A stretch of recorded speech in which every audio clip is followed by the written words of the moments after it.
ஒரு ஊரில் ஒரு பெரியவர் இருந்தார். அவர் ஒரு குரு. அவர் தொடர்ந்து தியான கூட்டங்கள் நடத்துவார். அந்த கூட்டத்தில் கலந்துக்கிறதுக்காக பல ஊர்கள்லேருந்து சீடர்கள் நிறைய பேர் வருவாங்க போவாங்க. ஒரு நாள் அங்கே கூட்டம் நடந்துக்கிட்டு இருக்குது. அந்த சமயத்தில் சீடர்களில் ஒருத்தன் என்னத்தையே திருடி விட்டான்.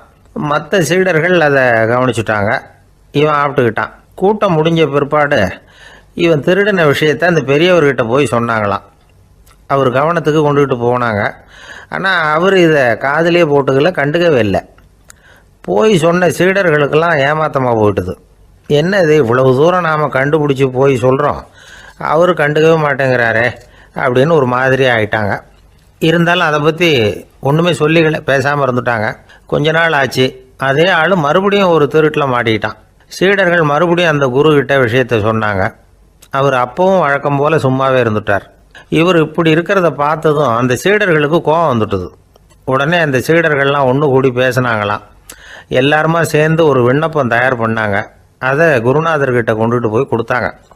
அந்த விண்ணப்பத்தில் இவங்க என்ன எழுதியிருக்கிறாங்க தெரியுமா? குருநாதர் அவர்களே, உடனே திருடனவன் மீது சட்ட நடவடிக்கை எடுக்கணும். நீங்கள் அப்படி அவனை இங்கே சேர்க்கக்கூடாது. நீங்கள் சேர்த்திங்கன்னா நாங்கள் இங்கே இருக்கிறத பற்றி யோசிக்க ஆரம்பிச்சிருவோம். அவனை இந்த மடத்தை விட்டே துரத்தி பண்ணணும். நீங்கள் அவனை வெளியில் அனுப்புங்க, இல்லைன்னா நாங்கள் அத்தனை பேரும் வெளியில் போயிடுறோம். இப்படி தான் அந்த விண்ணப்பத்தில் எழுதியிருக்கிறாங்க. குரு அந்த விண்ணப்பத்தை வாங்கி படித்து பார்த்தார். அதுக்கப்புறம் அதை எழுதின அத்தனை பேரையும் கூப்பிட்டார். எல்லாரும் இப்படி வாங்கன்னாரு. வந்தாங்க. இப்படி என் எதிரில் உட்காருங்கன்னார். உட்காந்தாங்க. அப்புறம் சொன்னார், இதை பாருப்பா, நீங்கள் எல்லாரும் புத்திசாலிகள். உங்களுக்கு எது நல்லது எது கெட்டதுங்கிறது நல்லா தெரியும். நீங்கள் மேற்கொண்டு ஏதாவது படிக்கணும்னு நினச்சா வேறு எங்கே வேணும்னாலும் போகலாம். அதுக்கு நான் தடை சொல்ல மாட்டேன். ஆனால் உங்களால் குற்றம் சாட்டப்பட்ட அவன் இருக்கானே, அவன் எப்படின்னா அவனுக்கு எது நல்லது எது கெட்டதுங்கிறதெல்லாம் தெரியாது. அதனால தான் திருடுறான். நீங்கள் சொல்கிறது மாதிரி அவனை அடித்து துரத்தி விடுறோம்னு வச்சுங்க, அவனுக்கு எப்படி நல்லது கெட்டது தெரியும்? அவனுக்கு அதை யார் சொல்லி கொடுக்கறது? அதனால் இங்கேயே இருக்கட்டும், அதுதான் சரி. இதுக்காக நீங்கள் எல்லாரும் என்னை விட்டுட்டு போனாலும் சரி, அவனை நான் விரட்ட மாட்டேன் அப்படின்னு விட்டாரான். இவ்வளவையும் திருடனை அந்த சீடன் கேட்டுக்கிட்டே இருந்திருக்கான். அவன் கண்களில் கண்ணீர். அப்படியே எழுந்திரிச்சு வந்தான். குரு காலில் விழுந்தான். அவன் கண்ணீரில் அவனது தீமை கழுவப்பட்டது அப்படிம்பாங்க. அதாவது சீடர்களுக்கு அந்த குருவோட பெருமை அப்போ தான் புரிஞ்சுதான். ஒரு நல்ல ஆசிரியர் இருக்காருன்னு வச்சுங்க, நல்லா படிக்கிற பையனுக்கு தான் பாடம் சொல்லி கொடுப்பேன்னா அது என்ன பெரிய விஷயமா? மோசமாக படிக்கிறவனையும் மாற்றி காட்டுறேங்கிறது தான் பெருமை. இந்த காலத்து குரு ஒருத்தர் ஒரு ஆசிரமம் வச்சு நடத்திட்டு வந்தார். நிறைய பேர் தினம் வருவாங்க போவாங்க. ஒரு நாள் ஒருத்தன் வந்தான். அந்த குரு முன்னாடி போய் நின்னான். ஐயா, என்ன உங்கள் சீடனாக ஏற்றுக்கணும்னா. அந்த குரு நிமிர்ந்து பார்த்தார். உன்னுடைய நோக்கம் என்னன்னு கேட்டார். ஐயா, உங்ககிட்ட கொஞ்ச நாள் இருந்தேன்னா நல்ல பழக்க வழக்கங்களை கற்றுக்கலாம். அதுக்கப்புறம் வெளியில் போய் ஒரு நல்ல தொழில் தொடங்கி வாழ்க்கையில் முன்னுக்கு வரணுங்கிறது தான் என்னோட நோக்கம் அப்படின்னா. நீ சொல்கிறது சரி, ஆனால் உன்னால் இங்கே நல்ல பழக்க வழக்கங்களை கற்றுக்க முடியலேன்னு வச்சுக்கோ, அப்போ என்ன பண்ணுவேன் அப்படின்னு கேட்டார் அவர். அப்படி ஆச்சுன்னா என்ன, உங்களை மாதிரியே ஒரு ஆசிரமம் ஆரம்பித்து அதுக்கு குருவாக இருந்துட்டு போகிறேன் அப்படின்னு நானும்.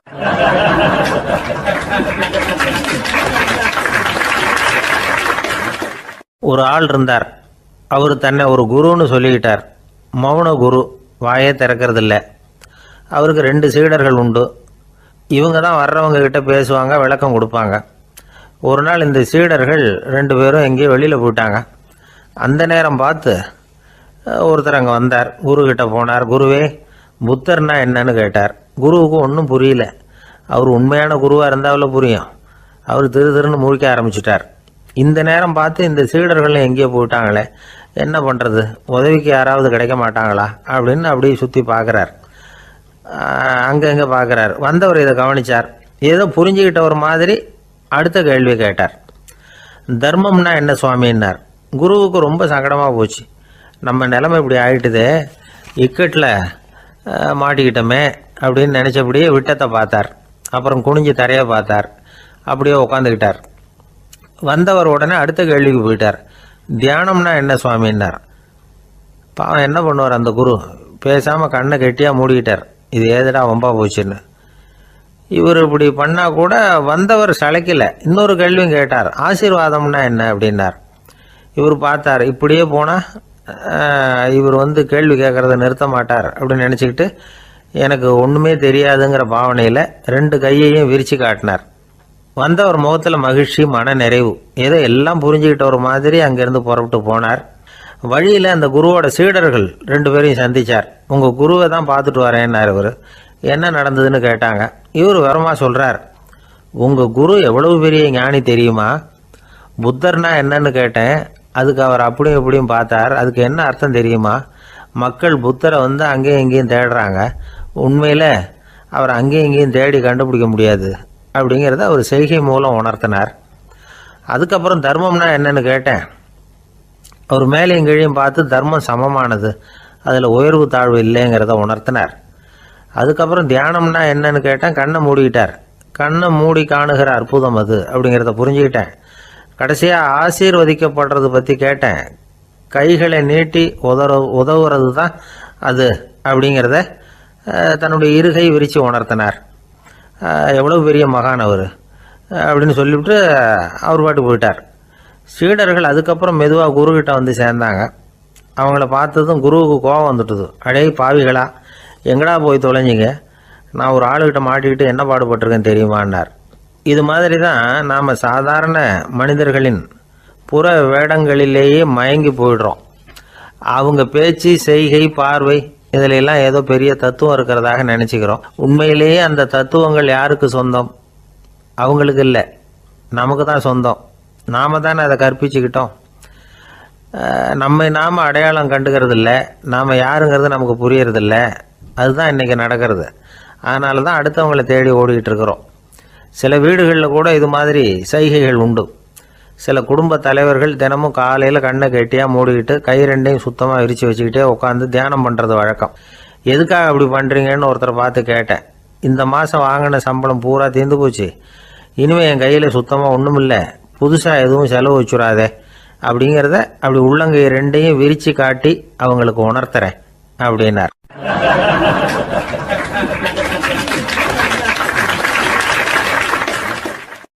ஒருத்தன் வேகமாக ஓடி வந்தான். ஏப்பா அப்படி தலை தெறிக்க ஓடி வர்றேன்னு கேட்டேன். பின்னாடி துரத்திக்கிட்டு வருது சார் அப்படின்னா. ஏதாவது நாய் துரத்திக்கிட்டு வருது போல இருக்கு அப்படின்னு நினச்சி அவனுக்கு பின்னாடி பார்க்குறேன். கண்ணுக்கு எட்டின தூரம் வரைக்கும் எதுவுமே தெரியல. ஏன்பா எதுவும் ஒன்றை துரத்துறது மாதிரி தெரியலையேன்னு. நல்லா பாருங்கள் சார் அப்படின்னா. பார்த்துட்டு தான் சொல்கிறேன் என்ன. இதோ பாருங்கள் சார், இதுதான் என்னை துரத்துது அப்படின்னு அவன் காட்டுறான். அவன் சுட்டி காட்டின இடத்துல பார்த்தா அங்கே அவனுடைய நிழல் தான் தெரியுது.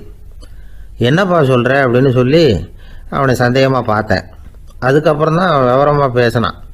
சார், எனக்கு என் நிழலை கண்டா பிடிக்கிறதில்ல. எப்போ பார்த்தாலும் இது என்னையே பின்தொடர்ந்து வந்துக்கிட்டு இருக்குது. இதை என்னால் சகிக்கவே முடியல. இதை என்கிட்டேருந்து பிரிக்கிறதுக்கு எவ்வளவோ முயற்சிகள்லாம் பண்ணி பார்த்துட்டேன், முடியலன்னா. அப்படி என்னென்ன முயற்சிகள் பண்ணினேன் அப்படின்னு கேட்டேன். அவன் என்னென்ன செஞ்சாங்கிறத விவரமாக சொன்னான். அவன் என்ன பண்ணியிருக்கிறான், ஒரு பெரிய குழியை தோண்டி அதில் தன்னுடைய நிழலை புதைச்சிருவோம் அப்படின்னு முடிவு பண்ணிட்டு மண்வெட்டி எடுத்துக்கிட்டு தோட்டத்து பக்கம் போயிருக்கான். ஆழமாக ஒரு குழியை தோண்டியிருக்கான். குனிஞ்சு பார்க்குறான். அந்த குழிக்குள்ளே தன்னுடைய நிழல் தெரியுது.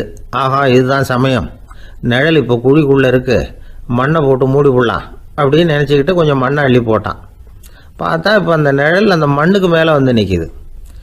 இது ஏதுடா ரொம்ப போச்சு அப்படின்னா அவசரமாக மண்ணை வாரி போட்டு மூடி பார்க்குறான். குழி பூராவும் மூடி விட்டு பார்க்குறான். மறுபடியும் நிழல் மேலே வந்து உட்காந்துக்கிட்டு இருக்குது. சரி, இதை குழியில் புதைக்க முடியாது அப்படின்னு முடிவு பண்ணிட்டு இதை இங்கேயே இப்படியே விட்டுட்டு ஒரே ஓட்டமாக ஓடி போடுவோம் அப்படின்னு நினச்சி எடுத்தான் ஓட்டம். அது காலை நேரம். இவன் மேற்க நோக்கி ஓடிக்கிட்டு இருக்கிறான். ஓடி ஓடி பார்க்குறான், நிழல் இவனை விட வேகமாக இவனுக்கு முன்னாடி ஓடிக்கிட்டு இருக்கு. சரி, திரும்பி ஓடி பார்ப்போம் அப்படின்னு நினச்சிக்கிட்டு அப்படியே சடார்னு திரும்பி ஓட ஆரம்பித்தான். பார்த்தான், அப்பாடா நிழலை காணலை. கொஞ்சம் தூரம் ஓடி ஒரு இடத்துல நின்று அப்படியே சாவகாசமாக திரும்பி பார்க்குறான். பின்னாடி நின்றுக்கிட்டு இருக்குது நிழல். இப்படி ஓடி வந்து தான் இங்கே நம்ம முன்னாடி நின்று தன்னுடைய அவஸ்தையை சொல்லிகிட்டு இருக்கிறான். இந்த நிழலை துரத்துறது அல்லது வெட்டி விடுறது, இதுக்கு ஏதாவது வழி இருக்கா சொல்லுங்கள் சார் அப்படிங்கிறான். நமக்கு ஒன்றும் புரியல.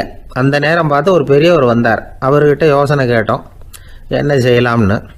அவர் சொன்னார், இந்த பாருப்பா, நீ அங்கேயும் எங்கேயும் ஓடாத, அப்படியே கீழே படுத்துக்கொண்டார். அது நல்ல உச்சி வேலை. அவன் அப்படியே கீழே படுத்துக்கிட்டான். இப்போ அப்படி இப்படின்னு திரும்பி பார்க்குறான், நிழலை காணலை. அவன் இப்போ தான் நிம்மதியாக இருந்தான். இப்போ அந்த பெரியவர் சொன்னார், எல்லா மனிதர்களுமே இப்படி தான் ஓடிக்கிட்டு இருக்கிறாங்க. நான் எனது அப்படிங்கிற ஆணவம் தான் அவங்கள துரத்திக்கிட்டு இருக்கு. அதை விட்டுட்டு ஓடணும்னு நினச்சாலும் அது முன்னாடி வந்து நிற்கிது. பரம்பொருளை நோக்கி ஓடுறப்போ இந்த ஆணவம் பின்னாடி வந்துவிடுது. பரிபூர்ண சரணாகதிங்கிற நிலையில் அது முழுசுமாக மறைஞ்சு விடுது. தன்னை உணர்கிற வேலை அது. அந்த நேரம் மனிதனுக்கு விடுதலை உணர்வு ஏற்படுகிற நேரம் அது. அப்படிப்பட்ட சுதந்திர மனிதர்களாக எல்லாரும் மாறி போயிட்டாங்கன்னா இந்த உலகமே இன்பமயம் அப்படின்னு ஒரு விளக்கம் கொடுத்தார் பெரியவர். நம்மால் ஒருத்தர் வேகமாக ஓடி வந்துக்கிட்டு இருந்தான். ஏன்டா அப்படி ஓடி வர்ற அப்படின்னு கேட்டார் எதிரில் வந்தவர். ஆசை துரத்துது, அதுதான் ஓடி வர்றேன்னா. உனக்கு என்ன ஆசைன்னு கேட்டார். எனக்கு ஒன்றும் ஆசை இல்லைங்க, என்னை எப்படியாவது பிடிச்சுடணும்னு போலீஸ்காரங்களுக்கு ஆசை. அந்த ஆசை இப்போ என்னை துரத்தி பின்னாடி வந்துக்கிட்டு இருக்குது. அதுதான் தப்பிச்சு வந்துக்கிட்டு இருக்கிறேன். குறுக்க நிற்காதீங்க சார், வழியை விடுங்க அப்படின்னு சொல்லிவிட்டு வேகமாக ஓடி மறைஞ்சான்.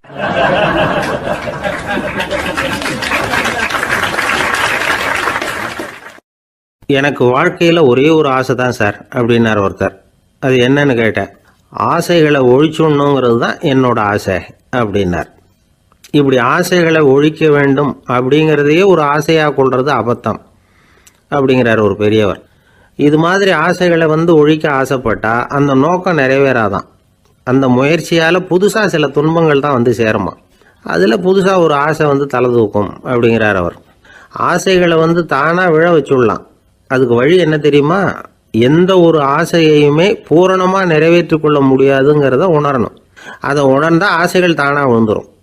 அதை விட்டுட்டு ஆசைகளை விட்டுடணுங்கிறதையே ஒரு ஆசையாக வச்சுக்கிட்டு அதுக்காக கடுமையாக முயற்சிகளையும் செஞ்சுக்கிட்டு நான் ஆசைகளை விட்டுட்டு ஞானோதயம் அடையிறதுக்கு கடுமையாக முயற்சி பண்ணிகிட்டு இருக்கிறேன் சார் அப்படின்னு சொல்லிக்கிட்டு இருந்தால் எந்த காலத்துலேயும் ஞானோதயம் வரப்போகிறதில்ல.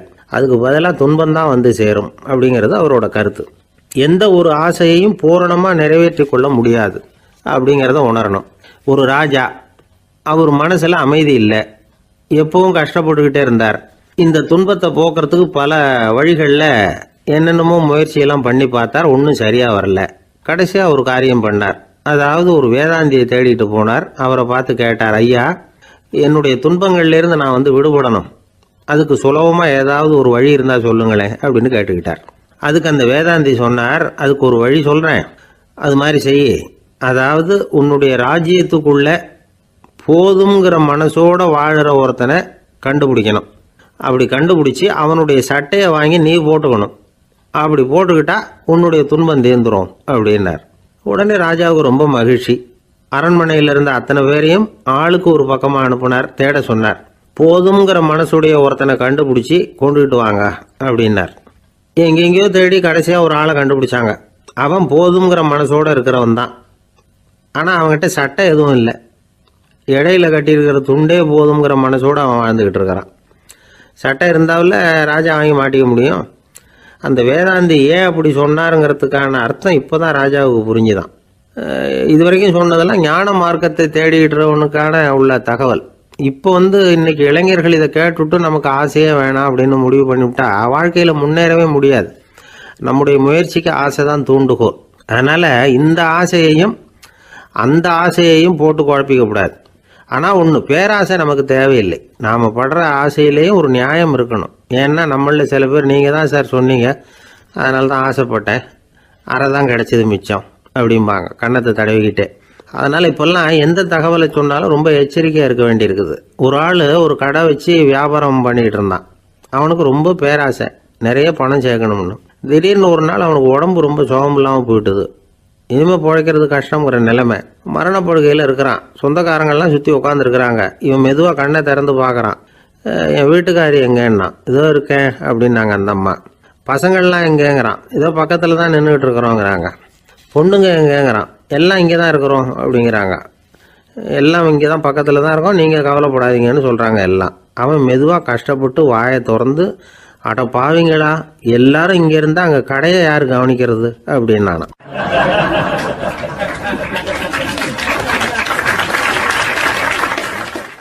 ஜப்பானில் உள்ள ஒரு புத்த விகாரை, அங்கே ஒரு வயசான பௌத்த குரு தங்கியிருக்கிறார்.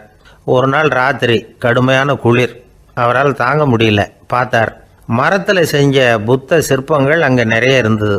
அதில் ஒன்றை எடுத்து அதுக்கு தீ மூட்டி அந்த நெருப்பில் குளிர் காஞ்சிக்கிட்டு இருக்கிறார். மர சிற்பம் தீ வச்சதும் படபடன்னு வெடிக்க ஆரம்பிச்சுட்டுது. அந்த சத்தத்தை கேட்டதும் அந்த புத்த விகாரையின் குருக்கள் வெளியில் ஓடி வந்தார். இவர் ஆனந்தமாக குளிர் காஞ்சிக்கிட்டு இருக்கிறார். அவரால் பொறுத்துக்க முடியல.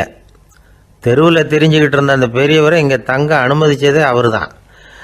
இவர் இப்படி பண்ணுறாருன்னு நினச்சிக்கிட்டே அவரை கோபமாக பார்த்தார். ஏன் இப்படி கோபமாக பார்க்குறீங்க, இப்படி வந்து உட்காருங்க அப்படிங்கிறாரு இவர். அவருக்கு இன்னமும் கோபம் வந்துட்டுது. எங்கள் கடவுளை வந்து எரிச்சுட்டீங்களே அப்படின்னு சத்தம் போட்டாராம். அப்படியா அப்படின்னு கேட்டுக்கிட்டே அந்த சாம்பலை கிளறினார் இவர். என்ன செய்கிறீங்கன்னு கேட்டிருக்காரு அவர். நான் எலும்புகளை தேடுறேன்னாராம். நீங்கள் ஒரு பைத்தியம், இது ஒரு மர சிற்பம், இதில் எலும்புகள் கிடையாது அப்படின்னாராம். அவருக்கு கோபம் வந்துட்டுது. உடனே வெளியில் போங்கன்னு கத்தியிருக்கார். வெளியில் தள்ளி கதவையும் சாத்தி விட்டாராம். மறுநாள் காலையில் கதவை திறந்து பார்த்தா அந்த வயசான பெரியவர் ஒரு மைல்கல் மேலே சில காட்டு பூக்களை வச்சு புத்தம் சரணம் கச்சாமின்னு சொல்லிக்கிட்டே இருக்கிறார். இவருக்கு சந்தேகமாக போட்டுது. கிட்ட போனார். என்ன செஞ்சுக்கிட்டு இருக்கீங்கன்னு கேட்டார். இது என்னுடைய காலை நேர பிரார்த்தனைனாராம். நிஜமாகவே நீங்கள் ஒரு பைத்தியமாக தான் இருக்கணும், ஏன்னா அது ஒரு மைல்கல் அப்படின்னாராம். இப்போ அந்த பெரியவர் சொன்னாராம், நீங்கள் ஒரு மரத்தை புத்தராக நினைக்கும் பொழுது நான் ஏன் ஒரு மைல்கல்ல புத்தராக நினைக்கக்கூடாது? நான் வந்து புத்தரை எரிக்கலாம், ஏன்னா அவரை நான் நேசிக்கிறேன். அந்த சிற்பம் வந்து மரத்தால் ஆனதுங்கிறது எனக்கு தெரியும். நான் ஒரு மைல்கல்லை தொழலாம், ஏன்னா அது எனது பூக்களை தாங்குது. நான் இந்த மைல்கல்லுக்குள்ளே மறைஞ்சிருக்கிற புத்தரை பார்க்குறேன். யாராவது ஒரு சிற்பி இதை சிலையாக்கினாதான் நீங்கள் புத்தரை பார்க்க முடியும். அன்னைக்கு ரொம்ப குளிராக இருந்தது. நான் எனக்குள்ளே இருக்கிற புத்தரையும் பாதுகாக்கணும். உள்ளே இருக்கிற புத்தரை காப்பாற்றுறதுக்காக வெளியில் உள்ள புத்தரை எரிக்கலாம், அதில் ஒன்றும் தப்பு இல்லை. அது அவருடைய போதனையிலேயே இருக்குது. உனக்குள் ஜோதியாக இரு அப்படிங்கிறது அவருடைய போதனை. என்னுடைய புத்தர் வந்து குளிரில் நடுங்கிட்டு இருந்தார். அந்த மர சிற்பங்கள் வெயில் மழையில் உணர்ச்சி இல்லாமல் இருந்தது, அதனால் அப்படி பண்ணினேன். ஆனால் நீங்கள் என்ன பண்ணீங்க? நான் ஒரு மர புத்தரை எரிச்சதுக்காக உயிருள்ள புத்தரை வெளியில் தள்ளி கதவை சாத்தினீங்க அப்படின்னாராம் அந்த பெரியவர். உண்மையான பக்திங்கிறது இதுதான். அதாவது உனக்குள் ஜோதியாக இரு அப்படின்னு புத்தர் சொன்னார் இல்லையா, அது மாதிரி தனக்குள் ஜோதியாக இருக்கிற இந்த காலத்து ஆசாமிகள் நிறைய பேர் உண்டு. எப்பவும் போதையிலேயே இருக்கிறவங்க. ஒரு நாள் நடு ராத்திரி ஒரு மது கடையில் ஒரு ஆள் அங்குள்ள சிப்பந்திகள் கிட்ட கேட்டுக்கிட்டு இருக்கிறான். மறுபடியும் இந்த கடை எப்போ திறப்பாங்கன்னு கேட்டானா. நாளைக்கு காலையில் 8 மணிக்கு திறப்பாங்க அப்படின்னு நானும் அங்கே இருந்த ஆள். அவன் திருப்பி திருப்பி அதையே கேட்டுக்கிட்டு இருக்கான்.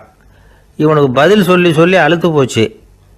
அதான் சொல்கிறேன் ஐயா, நாளைக்கு காலையில் வா அப்படின்னாங்களாம். அதுக்கு இவன், நான் வர்றதுக்காக கேட்கலையா, நேற்றுக்கு வந்தவன் உள்ளேயே மாட்டிக்கிட்டேன், வெளியில் போகிறதுக்காக கேட்டேன் அப்படின்னு நானும்.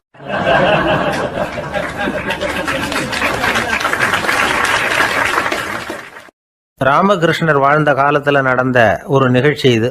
அப்போது ஒரு ஓவியர் இருந்தாராம்.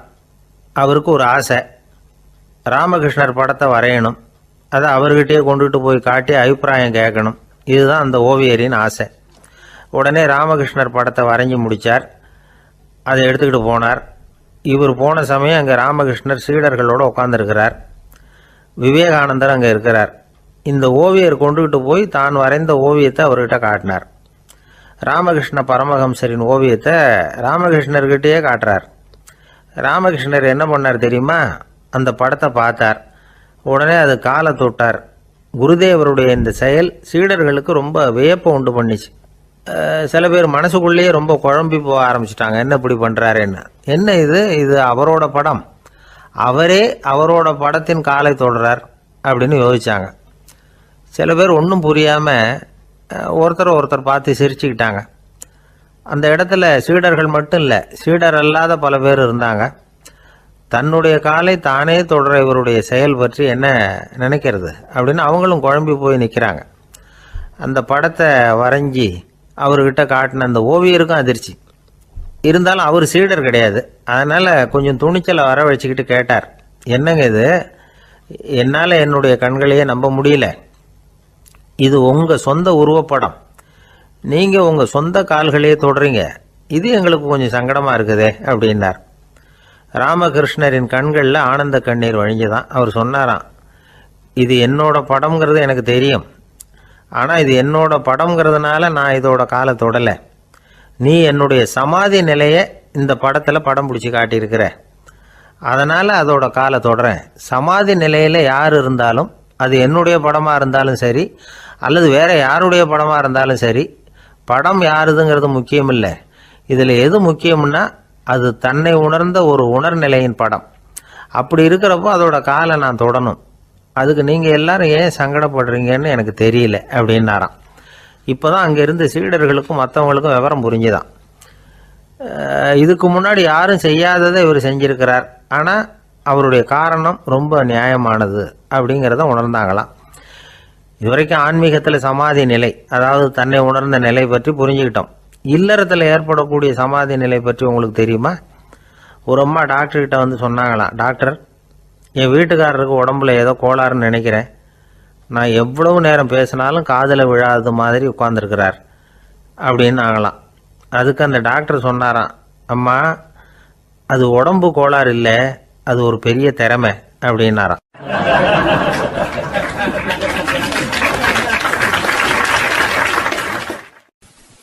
ஒரு ஏரி ஓரமாக 2 பசங்க நடந்து போய்கிட்டு இருக்கிறாங்க. அதில் ஒருத்தன் பணக்கார வீட்டு பையன், இன்னொருத்தன் ஏழை. இவங்க 2 பேரும் போய்கிட்டு இருக்கிறாங்க. வழியில் ஒரு இடத்துல ஒரு ஜோடி செருப்பு இவங்க கண்ணில் படுது. ஒரு விவசாயி அந்த செருப்பை அங்கே விட்டுட்டு பக்கத்தில் இருந்த ஏரியில் கை காலை கழுவிட்டு இருக்கிறார். உடனே அந்த பணக்கார பையனுக்கு ஒரு ஐடியா. அவன் சொன்னானா, டேய், இப்போ ஒரு வேடிக்கை செய்யலாம், அந்த செருப்பு 2ஐயும் தூக்கி எட்டத்தில் வீசி எறிஞ்சிருவோம். அந்த ஆள் வந்து பார்த்துட்டு செருப்பை தேடி அல்லாடுவான், அங்கேயும் இங்கேயும் ஓடுவான், திருன்னு முழிப்பான். அதை பார்த்து நாம் ரசிக்கலாம், நல்ல தமாஷா இருக்கும் அப்படின்ட்டுருக்கான். இப்படி சொல்லிவிட்டு அந்த செருப்புகளை தூக்கிறதுக்கு போனானா. கொஞ்சம் பொறு அப்படின்னானா அந்த ஏழை பையன். ஏன்னு கேட்டிருக்கான் அவன். இப்போ அந்த ஏழை பையன் சொன்னானா, நீ சொல்கிறது ஒன்றும் வேடிக்கை கிடையாது, உன்னோட செருப்பு தொலைஞ்சா உன் அப்பா உடனே உனக்கு வேறு செருப்பு வாங்கி கொடுத்துருவார். ஆனால் அந்த ஆளுக்கு இந்த செருப்பு தொலைஞ்சதுன்னா வேறு புதுசாக வாங்கிறதுக்கு வாயையும் வயத்தையும் கட்டி பணத்தை சேர்க்க வேண்டியிருக்கும். அதனால் நான் ஒரு வேடிக்கை சொல்கிறேன், அது மாதிரி செய், அது இன்னமும் தமாஷா இருக்கும் அப்படின்னானா. எப்படி அது சொல்லுன்றிருக்கான் அவன். செருப்பு 2ம் அது இருக்கிற இடத்துலையே இருக்கட்டும், உன் சட்டப்பையிலிருந்து ஒரே ஒரு ரூபா நாணயத்தை எடு, அதை அந்த செருப்பு மேலே அதோட குதிகால் பகுதியில் வச்சுட்டு நாம் 2 பேரும் அந்த மரத்துக்கு பின்னாடி ஓடி போய் மறைஞ்சு நின்றுக்குவோம், அப்புறம் பாரு வேடிக்கையை அப்படின்னா. அதே மாதிரி ரூபா காசு செருப்பு மேலே வச்சுட்டு இவங்க 2 பேரும் மறைஞ்சு நின்றுக்கிட்டாங்க. கொஞ்ச நேரத்தில் அந்த விவசாயி வந்தார். காலில் உள்ள மண்ணை தட்டிவிட்டு செருப்பை மாட்டுறதுக்காக போனார். அங்கேருந்து காசு கண்ணில் போட்டுவிட்டுது. அவருக்கு ஆச்சரியமாக போச்சு. அதை கையில் எடுத்து பார்க்குறார். 4 பக்கமும் திரும்பி திரும்பி பார்க்குறார், யார் இதை வச்சிருப்பான்னு. கடைசியில் ஆகாயத்தை பார்க்குறார். ஆண்டவா, இது உன்னோட கருணை தான், நீ தான் யாரோ புண்ணியவான் மனசில் தர்மம் பண்ணுற எண்ணத்தை உண்டாக்கி இருக்கிற, அந்த புண்ணியவான் நல்லா இருக்கணும் அப்படின்னு வாழ்த்தி அந்த காசை கண்ணில் ஒத்திக்கிட்டாராம். மறைஞ்சிருந்து பார்த்துக்கிட்டு இருந்த ஏழை பையன் இப்படி சொன்னான், பாத்தியா, உன்னை புண்ணியவான்னு வாழ்த்தி விட்டு போகிறார் அந்த ஆள், அவருக்கும் சந்தோஷம், அதை பார்த்து நமக்கும் சந்தோஷம். உனக்கு ரூபாங்கிறது ஒரு பெரிய விஷயம் இல்லை, ஆனால் அதனால் நமக்கு கிடைச்சிருக்கிற மகிழ்ச்சி ரொம்ப உயர்வானது அப்படின்னு நானா. வேடிக்கையும் கிண்டலும் இது மாதிரி அடுத்தவங்களுக்கு இடைஞ்சலாக இல்லாமல் இருக்கணும் அப்படிங்கிறார் கலைவாணர். ஆனால் பாருங்கள், அவருக்கே இடைஞ்சலாக வர்ற விஷயங்களை கூட அவர் வேடிக்கையாக தான் எடுத்துக்கிட்டாராம். ஒரு தடவை ஒருத்தர் கலைவாணர்கிட்ட வந்து, ஐயா, என் குழந்தை செத்து போச்சு அப்படின்னு சொல்லி அழுதாராம். உடனே இவர் அவருக்கு 100 ரூபா பணத்தை கொடுத்து, இந்தாங்க அடக்கம் செய்யுங்க அப்படின்னு சொல்லி அனுப்பி வச்சாராம். 1 வருஷம் கழித்து மறுபடியும் அதே ஆள் வந்திருக்கார். இவர் மறந்துருப்பாருங்கிற நினைப்புல, அண்ணே, என் குழந்தை இறந்து போச்சுண்ணே அப்படின்னாராம். இவர் மறுபடியும் 100 ரூபா கொடுத்து ஆறுதல் சொல்லி அனுப்பி வச்சாராம். 7-8 மாதம் கழித்து மறுபடியும் அதே ஆள் வந்திருக்கார். அவர் வாயை திறக்கிறதுக்கு முன்னாடியே இவர் 100 ரூபாய் அவர் கையில் வச்சு, போன 2 தடவை தான் குழந்தை செத்து போச்சு, இந்த தடவையாவது அதை சாகாமல் காப்பாற்றி விடு அப்படின்னு சொல்லி அனுப்பி வச்சாராம். அதுக்கப்புறம் அந்த ஆள் வர்றதே இல்லையா.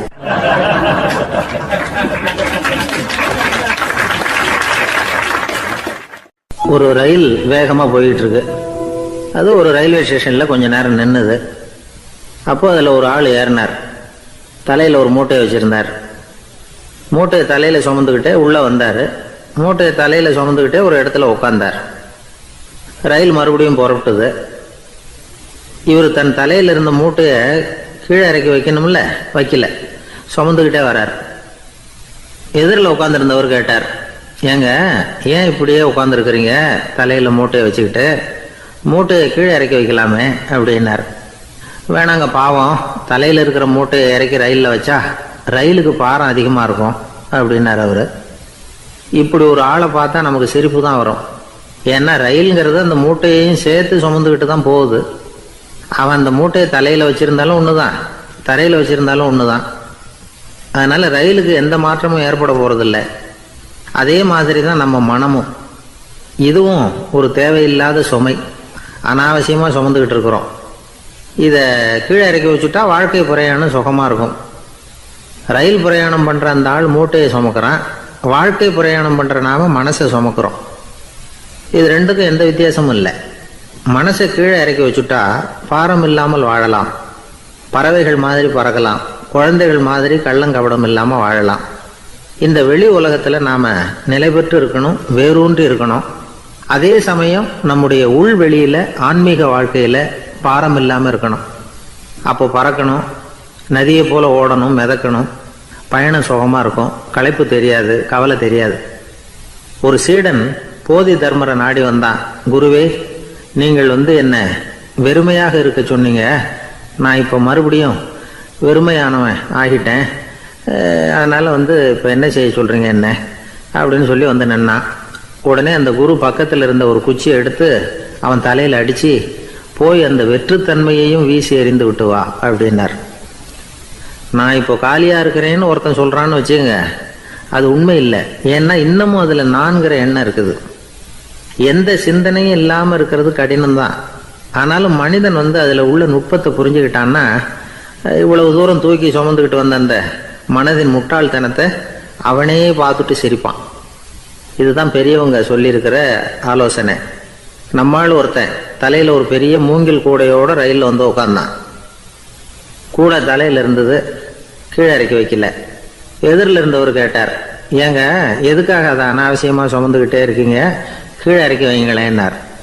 இல்லைங்க, நான் வீட்டை விட்டு புறப்படும் பொழுதே என் பையன் சொல்லிவிட்டான், கூடையை தலையை விட்டு இறக்கக்கூடாதுன்னு அப்படின்னார். அவன் சின்ன பையன், விவரம் இல்லாமல் சொல்லியிருப்பான். இப்போ என்ன நேரில் வந்தால் பார்த்துக்கிட்டு இருக்கிறான், நீங்கள் இறக்கி வைங்கன்னார் அவர். அவன் நேரில் பார்த்துக்கிட்டு இல்லை, இருந்தாலும் நான் இந்த கூடையை கீழே இறக்கி வச்சா அது அவனுக்கு தெரிஞ்சிடும் அப்படின்னாரு இவர். அது எப்படின்னார் அவர். அவன் தனக்கு டிக்கெட் வாங்க வேணாம்னு சொல்லி இப்போ இந்த கூடைக்குள்ளே தான் உட்காந்துருக்கிறான் அப்படின்னார் இவர்.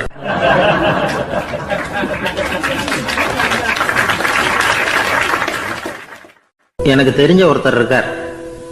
அவர் ஒரு பெரிய காவல்துறை அதிகாரி, ரொம்ப கண்டிப்பானவர். அவரை கண்டாவே எல்லாரும் பயப்படுவாங்க. அப்படிப்பட்டவர் வீட்டுக்கு போனால் அப்படியே அடியோடு மாறிடுவார். அங்கே போய் பார்த்தீங்கன்னா குழந்தைகளோட குழந்தையாக அவர் விளையாடிக்கிட்டு இருப்பார்.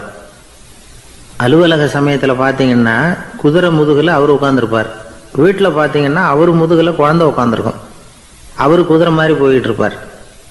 இது எப்படிங்க முடியுது உங்களால் அப்படின்னு கேட்டாங்க. அது ஒன்றும் இல்லை, இங்கே வீட்டுக்கு வந்த உடனே என்னோட மனசை தனியாக எடுத்து வச்சிருவேன் அப்படின்னார். அது என்னங்க உங்கள் சட்டப்பயிலியாக இருக்குது மனசு, அது தனியாக எடுத்து வைக்கிறதுக்கு அப்படின்னு கேட்டாங்க. அப்படி இல்லைங்க, இது ஒரு பயிற்சி, மனப்பயிற்சி, அவ்வளவுதான் அப்படின்னார். இப்படி சமயம் பார்த்து மனசை தனியாக வச்சுவிட தெரிஞ்சவங்க வாழ்க்கையில் எப்பவும் உற்சாகமாக இருப்பாங்க அப்படிங்கிறது பெரியவங்க கருத்து. ஒரு டாக்டர் ஆஸ்பத்திரியில் இருக்கிற வரைக்கும் டாக்டராக இருக்கலாம். அவர் மனைவிகிட்டையும் அவர் டாக்டராக இருக்க வேண்டிய அவசியம் இல்லை. ஒரு வக்கீல் கோர்ட்டில் இருக்கிற வரைக்கும் வக்கீலாக இருக்கலாம். வீட்டுக்கு வந்ததுக்கு அப்புறமும் வக்கீலாக இருக்க வேண்டிய அவசியம் கிடையாது. வீட்டில் குழந்தைகள்கிட்ட விளையாடும் பொழுதும் அதுகள்கிட்ட ஃபீஸு கேட்டுக்கிட்டு இருக்கக்கூடாது. நாம் எப்படி இருக்கணும்னு பெரியவங்க சொல்கிறாங்கன்னா, மனசோட சேரக்கூடாதான். அப்படி சேராமல் வாழ்க்கையை கவனிக்கணுமா. மனசை அப்படியே தனியாக எடுத்து பக்கத்தில் வச்சுடணும். அப்படின்னா அதை அப்படியே தூக்கி எறிஞ்சுடு அப்படின்னு அர்த்தம் இல்லை. ஏன்னா மனசுங்கிறது நமக்கு உபயோகப்படக்கூடிய ஒன்று தான். எப்போ எப்போ அது தேவையோ அப்பப்போ எடுத்து உபயோகப்படுத்திக்கணும். தேவைப்படுறப்போ எடுத்து கண்ணாடியை மாட்டிக்கிறோம்ல, படிக்கும் பொழுது கண்ணாடி தேவைப்படுது, எடுத்து மாட்டிக்கிறோம் இல்லையா? அது மாதிரி கணக்கு போடுறதுக்கு மனசு தேவை. கடைக்கு போய் ஒரு பொருள் வாங்குறோம், காசு கொடுக்குறோம், மீதி சில்லறை சரியா இருக்கா அப்படின்னு எண்ணி பார்த்து வாங்க வேண்டியிருக்கு. அந்த சமயத்தில் மனசை எடுத்து தனியாக வச்சுட்டேன் அப்படின்னு சொல்லிட்டு இருக்கக்கூடாது. பரீட்சைக்கு படிக்க வேண்டியிருக்குது, படித்ததையெல்லாம் அப்படியே நினைவில் வச்சுக்க வேண்டியிருக்கு. அந்த சமயத்தில் மனசை தூக்கி எறிஞ்சுட்டேன் சார் அப்படின்னு சொல்லிட்டு இருக்கக்கூடாது. அப்படி சொன்னால் பரீட்சை நம்மளை தூக்கி எறிஞ்சிடும். அதனால் தேவைப்படுறப்போ மனசை உபயோகப்படுத்தணும், தேவையில்லாதப்போ அது தனியாக ஓய்வு எடுத்துக்க விட்டுடணும். இப்படி நாம் பழக்கப்படுத்திக்கிட்டா வாழ்க்கைங்கிறது நமக்கு புதுசாக தெரியுமா. மனசுக்கும் ஒரு சக்தி கிடைக்கும். எந்திரங்களுக்கு ஓய்வு கொடுக்குற மாதிரி மனசுக்கும் ஓய்வு கொடுக்கணும், இல்லைன்னா அது களைச்சி போயிடும். குழந்தைகள் மனசை சுமந்துக்கிட்டு இருக்கிறது இல்லை. இது முதியவர்கள் குழந்தைகள்கிட்ட இருந்து கற்றுக்க வேண்டிய ஒரு பாடம். ஆனாலும் இந்த கால குழந்தைகள்கிட்ட ரொம்ப எச்சரிக்கையாக இருக்க வேண்டியிருக்கு. ஒரு தாத்தாவும் பேரனும் விளையாடிக்கிட்டு இருக்கிறாங்க.